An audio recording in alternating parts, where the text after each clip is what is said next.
Hi, it's Maria from Still Dreaming Homestead. I'm so glad to be back with you tonight and glad you're here with me. We're going to continue reading in our book, By the Shores of Silver Lake by Laura Ingalls Wilder.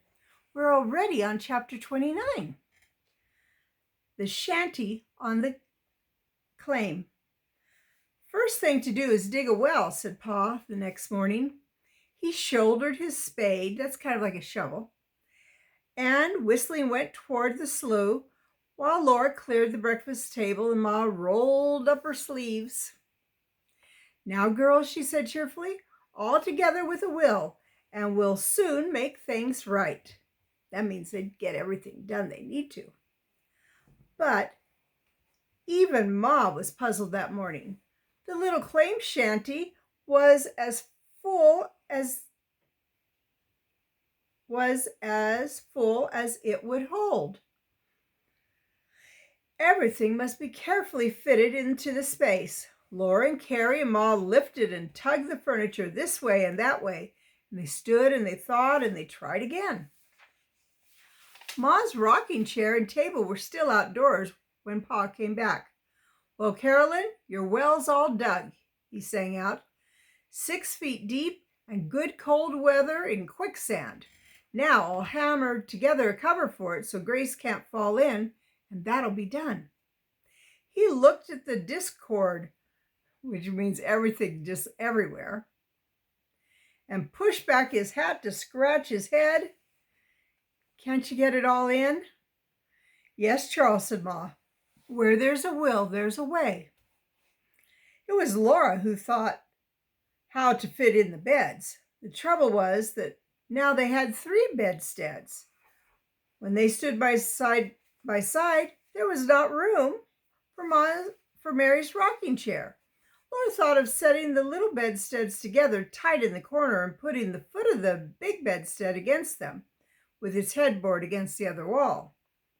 Then we'll hang a curtain around our bed, she said to Ma, and another curtain across yours, and that leaves room for the rocking chair against the curtain. That's my smart girl, said Ma. Against the foot of Laura and Mary's bed, the table fitted under the window that Pa was sawing into that wall. Ma's rocking chair went in beside the table, and the whatnot fitted in that corner behind the door. In the 4th corner stood the stove, with the dish cupboard made a packing box behind it, and the trunk fitted between the stove and Mary's rocking chair. There, said Ma, and the boxes could go under the beds. It couldn't be any better. At dinner, Pa said, before night, I'll finish this house, half of the house. And he did. He put in a window beside the stove to the south. He hung in the doorway a door bought from the lumber yard in town. Then all over from the outside of the shanty, he put black tar paper, fastening it down with lath. That would keep the wind from blowing in. My dad used to use black tar paper. It's thick and strong paper. Laura helped him unroll the wide, black, tarry-smelling paper down the slanting roof and the walls of fresh, clean, pine-scented boards. And she helped him cut it, and she held it down in the wind while he nailed the lath, which are thin strips of wood. The tar paper was not pretty, but it stopped all the cracks and kept out the wind. There's one good day's work done, Pa said, when they sat down to supper. Yes, said Ma, and tomorrow we'll finish unpacking and finally be settled in. I must do baking, too. It's a blessing to have yeast once more. I feel as though I'd never want to eat another sourdough biscuit. Your light bread is good, and so are your sourdough biscuits, Pa said to her. But we won't have either if I don't rustle something to bake them with. Tomorrow I'll haul a load of wood from Lake Henry. May I go with you, Pa? Laura asked. Me too? Carrie begged. No, girls, said Pa. I'll be gone quite a while, and your Ma will need you. I wanted to see the trees, Carrie explained. I don't blame her, said Ma. I would like to see some trees myself. They would rest my eyes from all this prairie with not a tree, not even a bush to be seen in any direction. This country is going to be covered with trees, Pa said. Don't forget that Uncle Sam's tending to that. There's a tree claim on every section, and settlers have got to plant 10 acres of trees on every tree claim. In 4 or 5 years, you'll see trees every way you look. I'll be looking in all directions at once then, Ma smiled. There's nothing more restful than a shady grove in the summertime, and they break the wind, too, in the winter. Well, I don't know, said Pa. Trees spread, and you know what it was like in the big woods of Wisconsin, grubbing out stumps and breaking the backs on the sprouting hoe to keep a little land cleared for crops. It's restful to have a clear prairie like this if you're going to farm, but Uncle Sam didn't seem to look at that way. So don't worry, Carolyn. You're going to see plenty of trees all over this country. Likely they'll stop the wind and change the climate too, just as you say. They were all too tired for music that night. Soon after supper, they were all asleep. Bright and early next morning, Pa drove away towards Lake Henry. The whole world was gay which means very happy, in the early sunshine when Laura led Ellen to drink at the well. All over the prairie, the little white blossoms of wild onion were dancing in the wind. Down the slope of the little hill below the shanty, patches of wild crocus spread yellow and blue against the young grass. Oh, those are so pretty, just short little flowers. They're so pretty. And everywhere, sheep sorrel uncurled its little pink lavender flowers above the sleek clover-shaped leaves. Laura bent down to pick them as she walked, and she nibbled the delightfully fresh, sour little stems and petals.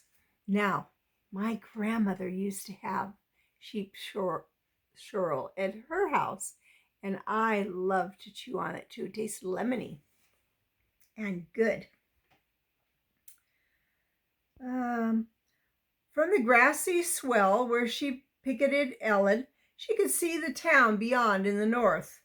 Big Slough curved between and spread wide southwest, covering acre upon acres with its rough high grass. All the rest of the whole enormous prairie was a green carpet, flowered with spring blossoms. Big girl as she was, Laura spread her arms wide to the wind, and she ran against it. She flung herself on the flowery grass and rolled like a colt. She lay in the soft, sweet grasses and looked at the great blueness above her and the high, pearly clouds sailing in it. She was so happy that tears came to her eyes. Suddenly she thought, have I got a grass stain on my dress? She stood up and anxiously looked, and there was a green stain on her calico.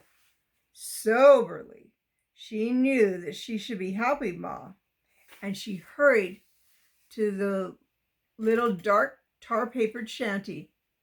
It's tiger stripes, she said to Ma. What is, Laura? Ma asked, looking up startled.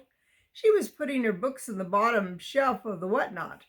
The shanty, said Laura, striped with yellow lath on the tar paper. Tigers are yellow with black stripes, Mary objected. You girls unpack your boxes now, said Ma. We'll arrange all of our pretty things on these upper shelves.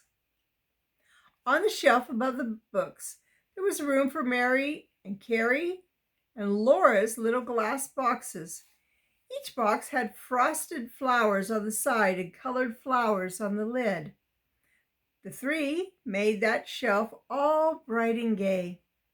Ma stood the clock on the fourth shelf, its brown wooden case spread up in curved lacy pattern from its round glass face, and behind glass painted with gilt flowers, gilt is a golden color, Its brass pendulum wagged to and fro, tick-tock, tick-tock, tick-tock. On the smallest, very top shelf above the clock, Laura set her white china jewel box with a tiny golden cup and saucer on its top, and Carrie put beside her her brown and white china dog. It's very pretty, I'm sure, Ma approved. When the door is shut, the whatnot dresses up the room. Now for the china shepherdess. Then she looked around quickly and exclaimed, "Mercy, is my bread sponge risen already?" The bread sponge was lifting the lid of the pan. Ma hurriedly floured the beadboard and kneaded the dough. That's what you would just press it like this. Keep working it and working out all the air bubbles. Then she got dinner. She was putting the pan of light biscuits in the oven when Pa came driving the wagon up the hill. Behind him, the wagon box was piled high with willow brush that he had brought for summer fuel, for there were no real trees at Lake Henry. "Hello, Flutterbudget. Let dinner wait, Carolyn," he called. "I've got something to show you as soon as I picket the team." Picket him's how they tied him out. Quickly, he slipped the harness off the horses and dumped it across the wagon tongue. He hurried the horses away to the picket lines and came hurrying back. Then he lifted a horse blanket from the front of the wagon box. "There you are, Carolyn," he beamed. "I covered them so they wouldn't dry out in the wind." "What, Charles?" Ma and Laura craned to see into the wagon box, and Carrie climbed up the wheel. "Trees!" Ma exclaimed. "Little trees," Laura shouted. "Mary, Pa's brought little trees." "They're cottonwoods," Pa said. "They all grew from seed of that lone tree we saw across the prairie when we were coming out from Brookings. It's a giant of a tree when you get close to it. Now, it's seeded all along the edge of Lake Henry. I dug enough of these seedlings to make a windbreak clear around the shanty. You're going to have your trees growing, Carolyn, quick as I can get them set in the ground." He took his spade out of the wagon, and "The first one is your tree, Carolyn. Pick it out and tell me where you want it." "Just a minute," Ma answered. She hurried to the stove and shut its draft and set back a pot of potatoes. Then she picked out her tree. "I want it right here by the door," she said. With his spade, Pa cut a square in the sod, lifted the grass. He dug a hole and loosened the soft soil under till it was fine and crumbly. Then carefully he lifted the little tree and carried it without shaking the earth that was stuck to its roots. "Hold the top straight, Carolyn," he said. Ma held the small tree straight by its top, while with his spade Pa shifted earth over its roots until the hole was filled back in. Then he stamped the earth down firmly and stood back. "Now you can look at a tree, Carolyn. Your own tree. We'll give them each a pailful of water after dinner. But first we've got to get the roots in the ground." And this is what Ma's tree looked like. Wasn't that a nice surprise?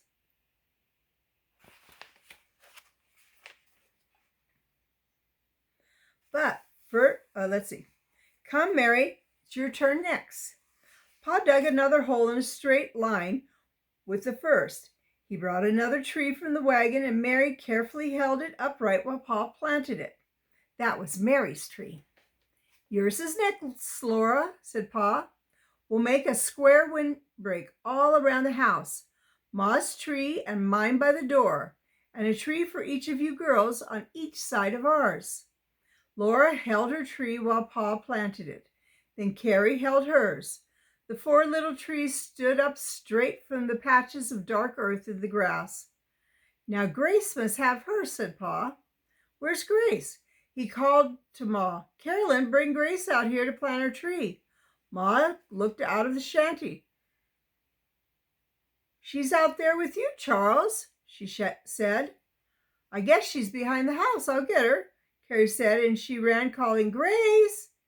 In a minute, she came from behind the shanty, her eyes large and scared and her freckles standing out from her pale face. Pa, I can't find her. She must be close by, said Ma, and she called, Grace, Grace. Pa shouted too, Grace. Don't stand there. Go look for her, Carrie. Laura, go, Ma said. She exclaimed, the well, and ran down the path. The cover was on the well, so Grace had not fallen into it. She can't be lost, said Pa. I left her outdoors. I thought she was with you, said Ma.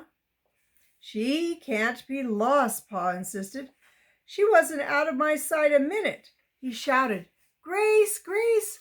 Laura ran panting up the hill. She could not see Grace anywhere. Along the edge of the big slough towards Silver Lake she looked, and over the flowery prairie. Quickly she looked and looked again, seeing nothing but wildflowers and grasses. Grace, Grace, she screamed. Pa met her at the slope as she ran down, and Ma came up gasping for breath. She must be in sight, Laura, Pa said. You must have misseen her. She can't be. Terribly, he exclaimed. The big slough, and he turned and ran. Ma ran after him, calling, Carrie, you stay with Mary. Laura, look for her. Go look. Mary stood in the doorway of the shanty, calling, Grace. More faintly from the big slough, Pa's shouts came, and Ma's, Grace, where are you? If Grace was lost in the big slough, how could anyone find her? The old dead grass stood higher than Laura's head, over acres and acres for miles and miles.